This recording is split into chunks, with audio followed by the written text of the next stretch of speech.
Well, what a weekend again here at TheStable.ca. It has been some kind of a run this summer. I find myself thanking everybody every time I send out an email or I send out a video, because obviously none of this would be possible without you. You know, everybody is obviously looking at what we're doing and what we've achieved this year, and it's not because of Anthony McDonald, it's not because of Amy or anybody else, it's because of the people that actually had enough faith in us to purchase horses with us. I'm on my way to Clinton right now with Ollie. Ollie, what did you just tell me you're going to do when you grow up? He believes that if for some reason Kurt Busch and Jimmy Johnson can't drive in NASCAR, when he gets older, he'll be happy to fill in for them anytime they need somebody. So that's what Ollie's into right now. He's pretty high on NASCAR. Me, not so much. I went to Daytona 500 once and near froze to death. And when I got home and woke up with the shivers later that day, realized I also had sunstroke. And I was pretty high on Florida at that time. Not a very big fan of the Daytona 500. It's not my thing. I can't watch the cars go around and around and around. I'm like everybody else, you just wait for an accident to happen. Doesn't sound nice, but it's the truth. And Ollie is enamored with NASCAR, so that's good. Keeps him happy. So, the girls... I'm not going across anyone. No, I know. The girls are shopping for school supplies today. So it's just the boys, right, Ollie? Yeah. I finished first place on here. Oh, good for you. So, I'm heading to Clinton Raceway right now. It's quite the weekend for me. I get up Saturday, went with all the babies. Amy was angry with me because she didn't want me to break the babies right when I was getting on a plane to go with White Tiger that day. But it's got to be done. Somebody's got to do it, and I want to be the guy that goes at them first to see which ones are attentive, which ones are happy to do their work, which ones are inquisitive, which ones are angry. And luckily for us, we had a bunch of professionals that we broke.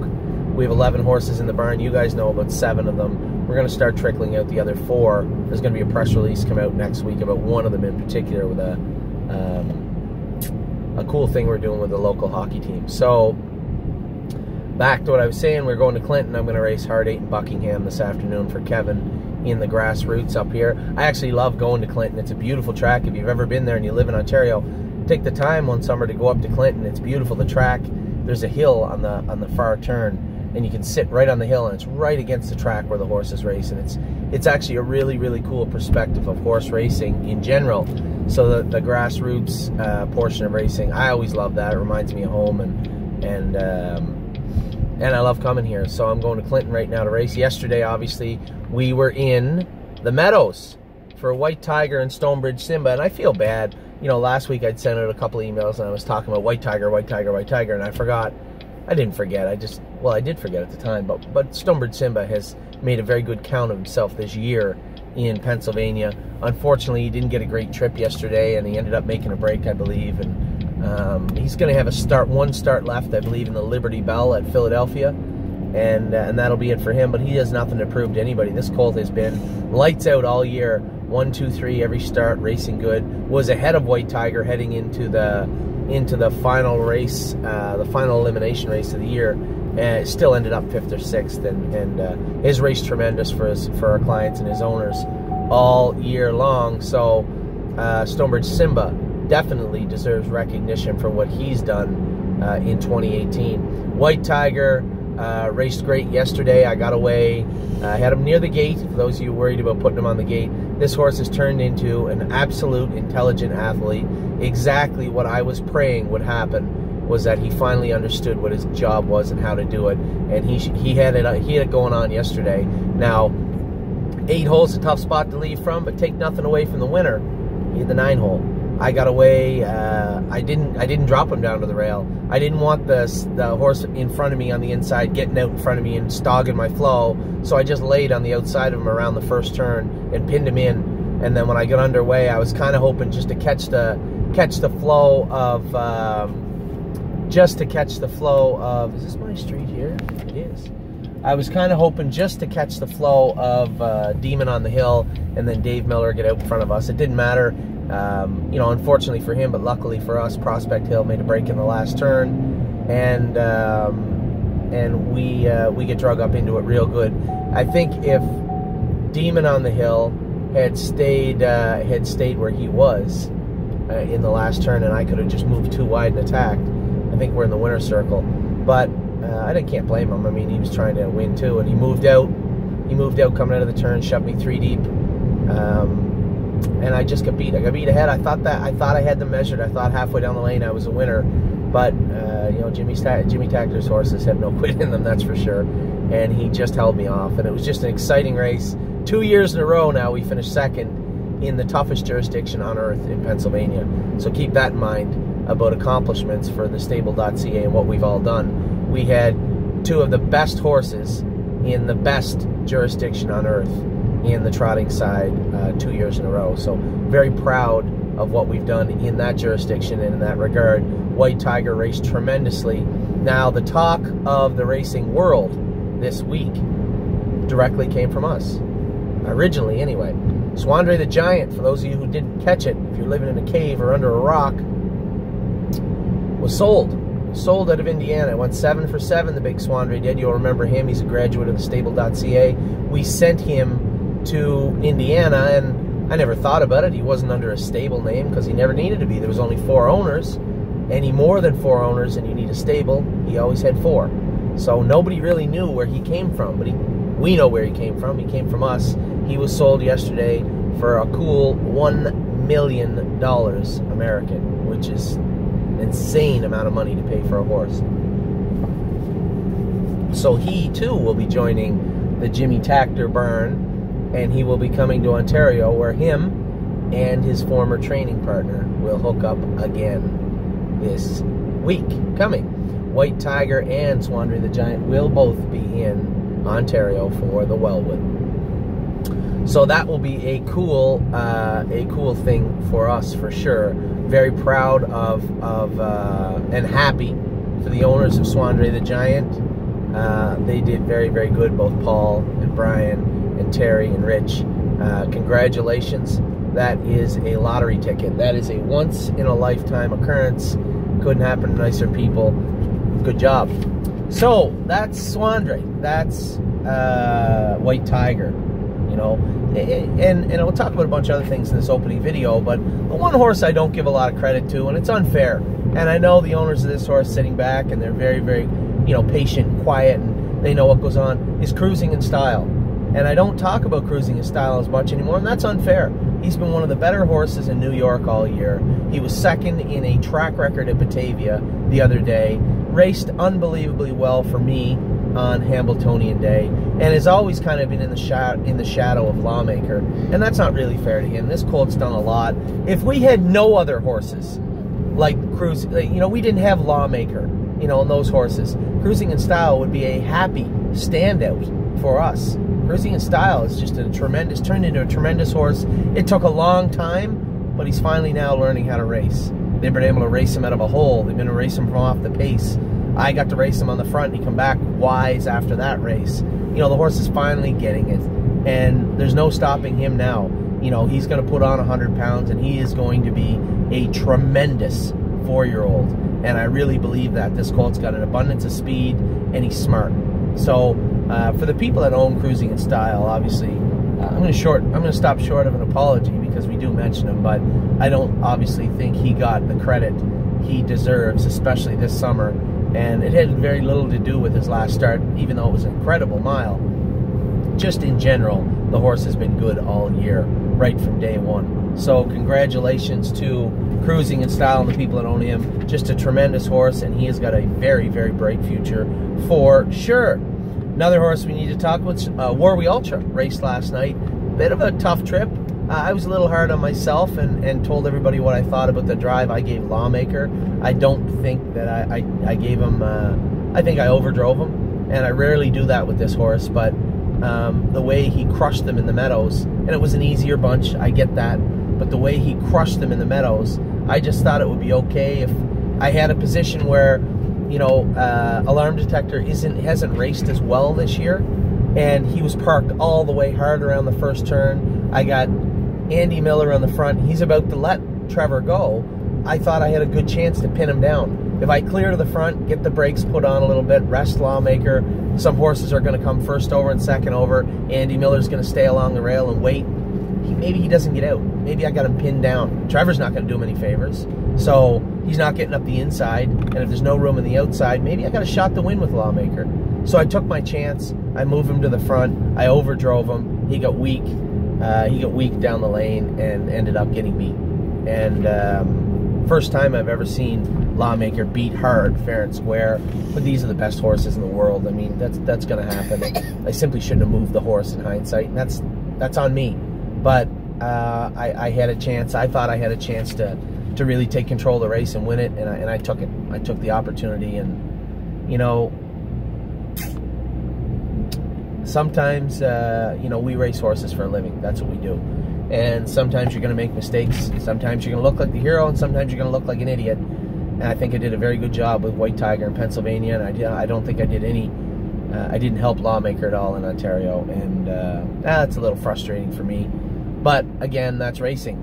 That's what we do for a living, and we happily do it. So you got to take the good with the bad. It would be great if we could always just take the good, but we're not all Jimmy Tactor. So that's that. Lawmaker's a professional, and he's proven time and time again he's tough and he's resilient. So I expect him to bounce back next week. We talked about Simba, a horse that I couldn't. You know, this is how busy I am. Is that we bought Lincoln James. Okay, you all know we bought Lincoln James, and we were racing him, and I was really excited to see him race for the new owners, and I didn't know how he'd fare. Like, how's Lincoln James gonna race? I mean, he's got a lot going on. You know, we bought him from Ron Burke, brought him to PEI. He raced good his first start, raced a little flat his last start in the final, brought him all the way back to Ontario, trained him up. How's he gonna race? Well, I'll tell you how he raced. Jody did exactly what I needed him to do. You know, Jody's a tremendously great driver who's lost some luster also because he's a little older, right? You see all the kids doing good now. James, Louis, Philippois, Dougie, and Jody's my age. We're a month apart. So the game sometimes passes us by too. And make no mistake though, Jody Jameson's still a world-class driver. And I said to him before the race, I said, you know, I don't think Lincoln James likes to race too far off the pace. But at the same time, sorry, I never get to change my thing. But at the same time, he's coming off 2 weeks in a mediocre performance in the final at PEI. So play it by ear. Jody drove him perfect.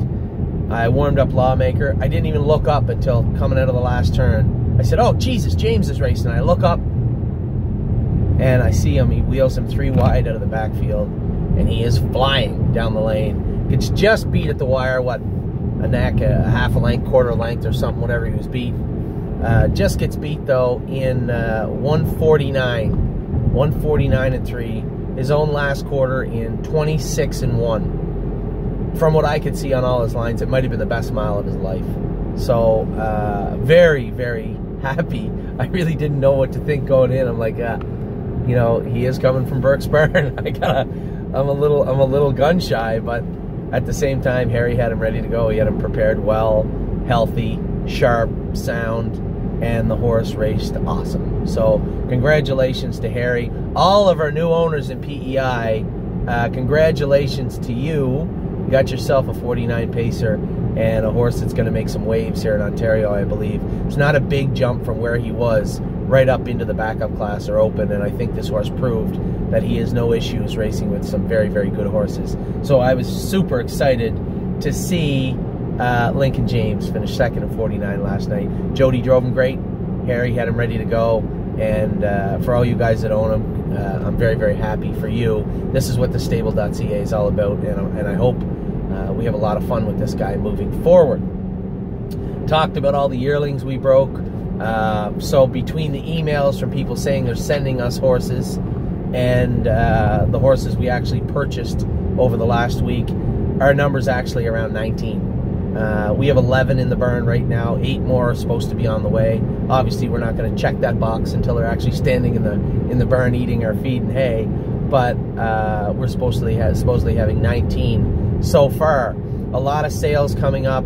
I know we sent out a questionnaire the other day asking everybody what their comfort levels were, what their jurisdictional preferences were, what they'd like to see, what they wouldn't like to do. We're just trying to gauge what kind of budgets we have moving forward. Last year was a bit of a whirlwind, and you know, I put my neck out there quite a bit, and it gets stretched a little bit too, and I'd rather not have that happen this year. So if you're looking to get involved with TheStable.ca and want to partner with us, or invest with us, or buy some horse with us, love to have you on board.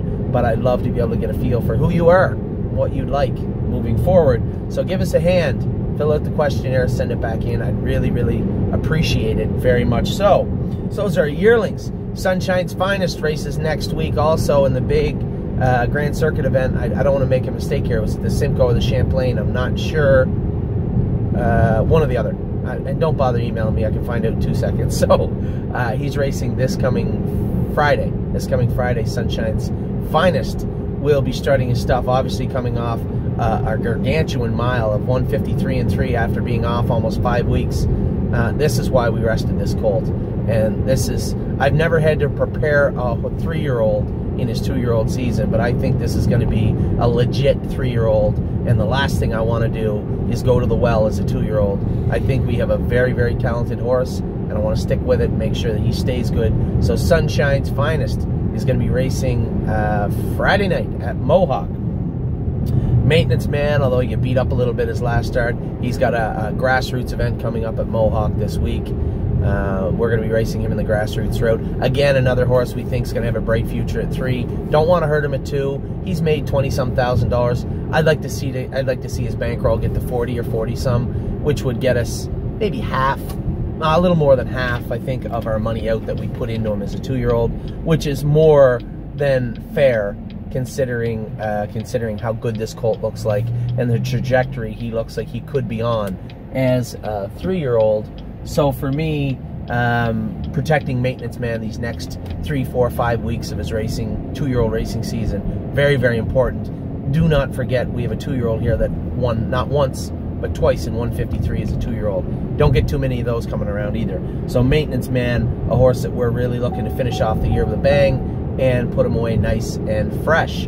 Arvika, filly that's just starting her 2-year-old year. It's funny, I sent an email out to the owners last night saying we could race in the peaceful way. I don't think it'll hurt her.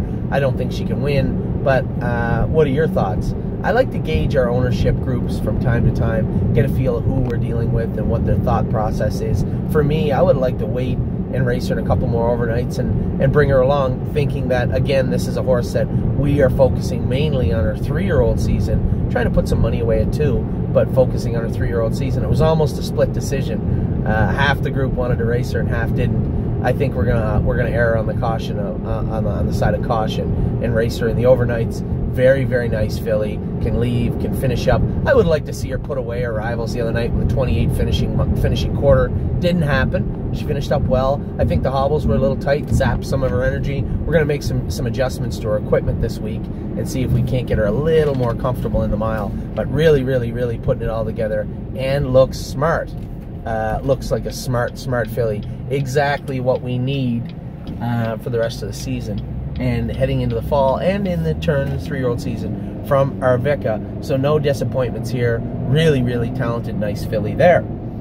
We talked about cruising at the end today. Now, last week I did talk about the turnouts, but Curtis didn't list the videos.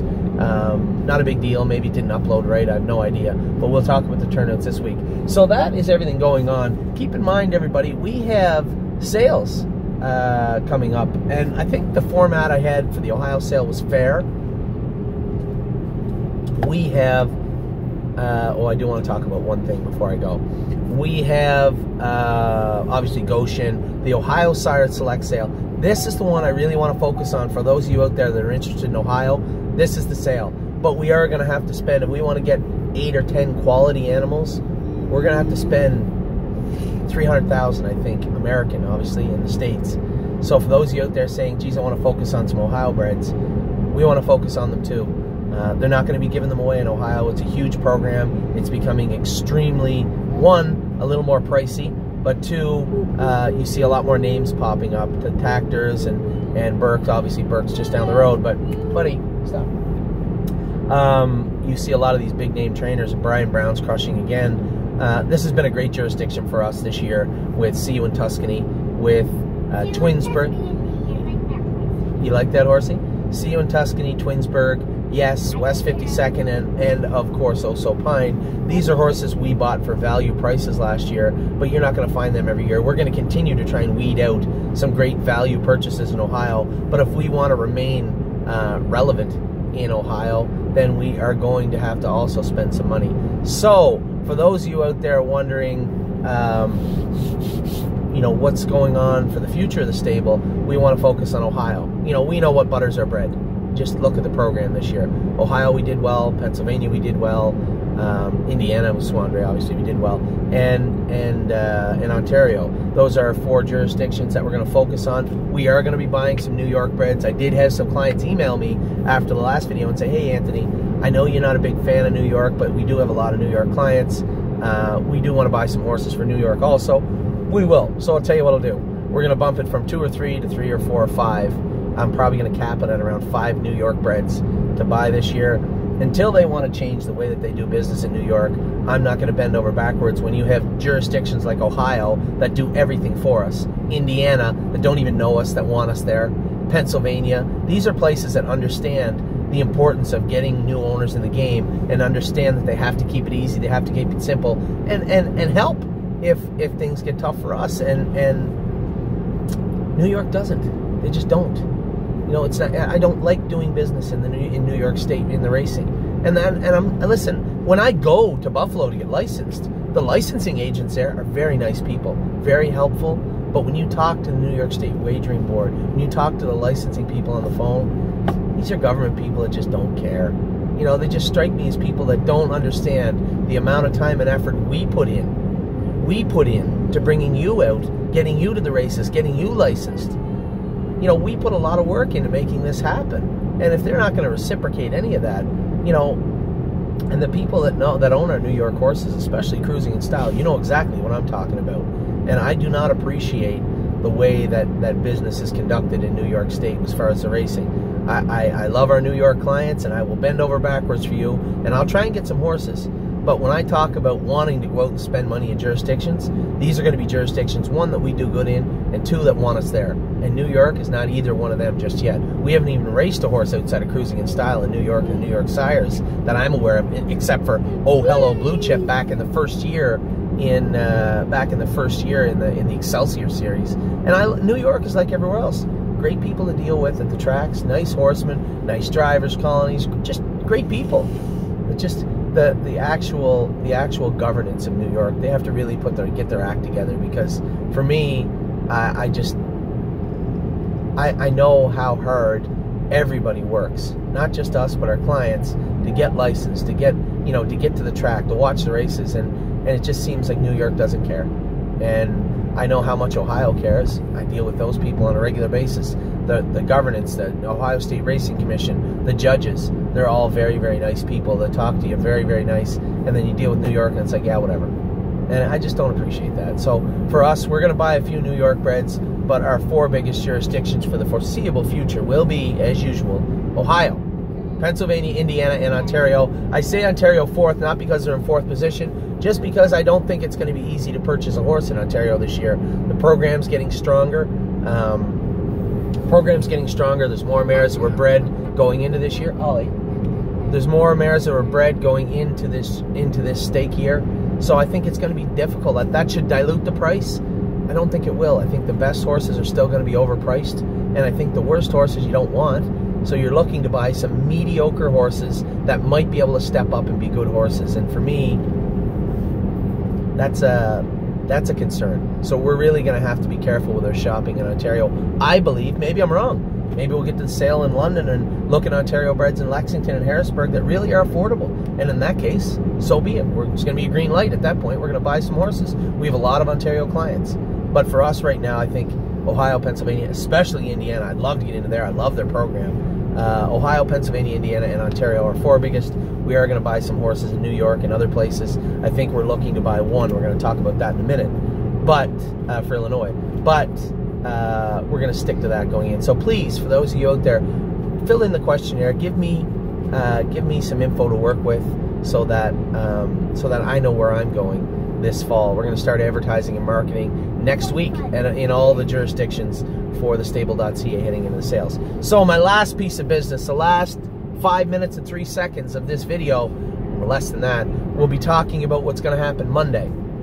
So for those of you out there that don't know, there is one sale coming up, and we didn't focus on it because Illinois was a bit of a sketchy project this year for us. The staking this year is the stake races in Illinois this year were a little few and far between. They don't go for a lot of money. The final's good. I still believe that we can do some work in Illinois, but it's going to have to be on a different basis, I think. I think that Rob and Angie did a tremendous job this year with what they had. You know, I sent Angel out there and she wasn't sound. She ended up getting a little sore the week we sent her out there, and they've done a great job patching her up, keeping her together, and I really think she's got a chance in the final if they can get her tight heading into what they call the Night of Champions. And then we have Ivanka, who I thought was done for the year, and Rob and Angie brought her back and resurrected her, won a race with her in Springfield, I believe. I believe it was Springfield. And then she got beat the other day. I don't know if she's a little sick or not, but got beat fair and square in the next fair, but they went like 57. She's not ready to go there. So she'll be hopefully maybe fitting in the consolation. So you have one will be hopefully not an Angel in the final, and two hopefully will be the other filly in the consolation. And then Holding Steady, his year's all done. There's a big colt, won the first stake, put a tiny bit of money away, proved he's got some speed, and left us something. And Angie and Rob did a great job with him. And then we shut him down at the right time to let him grow and fill out and become the 3-year-old we want him to be. We'll have him back early winter to take a look at him, maybe at Mohawk. And then if we really like what we see, we'll give him a little rest before he heads out to Illinois. So that's the plan with Holding Steady. Now Monday, the sale is out there. I saw some very good-looking Illinois breds that I like. I'd like to buy one, maybe two. One for sure, I think, for Illinois next year. I got my eye on one that I particularly like. And you can email me about both these horses we're going to talk about. Three Illinois breds. And there is a very interesting Ontario bred out in this sale also. Some muscle mass from some old blood, good-looking horse on the video. We are going to have Angie and Rob take a look at those horses for us and tell us what they think. I unfortunately can't be there. I've made a commitment to stick with Dance Hall Babe Monday, who I own a significant piece of, a filly that I think is an incredibly talented filly. We put the hobbles on her, and then she hit her knee training one day and it blew up, and rather than take a chance racing her, I did not want to risk it. So I scratched her out of the gold. We paid the starting fee and scratched her, took her time, got the knee down perfect, and she's in to go Monday at Grand River. So the reason I picked Grand River over Mohawk was her next gold event is at Flamborough Downs coming up in a couple of weeks. We missed the Peaceful Way with her. We missed the other stake race with her. But I truly believe this filly is on again, has a trajectory that's going to bring her close to maybe even, I don't want to say it, I don't want to jinx her, but close to some major races at the end of the year. And I think we're going to be dealing with an incredibly talented 3-year-old. So we did right by her. Her next start is tomorrow, Monday, tonight for you. Hopefully you get this video out Monday. Tonight for you, Monday at Grand River. So the big news right now, in the right now foreseeable future, is Monday.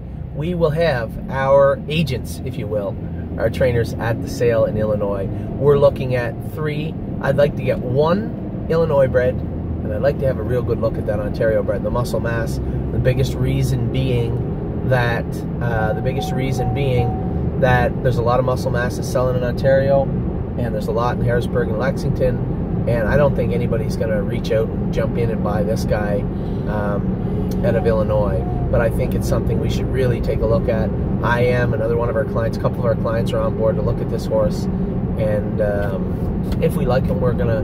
Well, I have a hard line on this horse also. And here's the funny thing. Many people will say, hey, Anthony, why do you tell everybody what horses you're looking at? It's simple. You look at whatever horses I'm looking at. I'm only going to pay a certain amount for them. You want to pay more for them, fine. Furthermore, the 1,300 people that get this email every day, if you want to buy the horse, why wouldn't you just buy it with us? Why would you need to hear that Anthony McDonald liked the horse and then go and overbid him? Okay, go ahead. You can do that if you want, or we can get the horse together. So for me, I think there's as much gain, as much positive reason to give you the horses we're looking at as negative. I only have a hard line on these horses, and we're not going over it. So if you want to pay more than I believe he's worth, then you can go ahead and do that. But I'd be happy to partner with anybody out there. So give me an email. Send me a text message if you're interested in looking at either of the horses, any of the horses we're looking at in Illinois tomorrow. So that's your long opening video for this week. We had a great week. White Tiger cruising in style, topped the charts. Swandre the Giant blew up the horse racing world with a 7-figure sale ticket.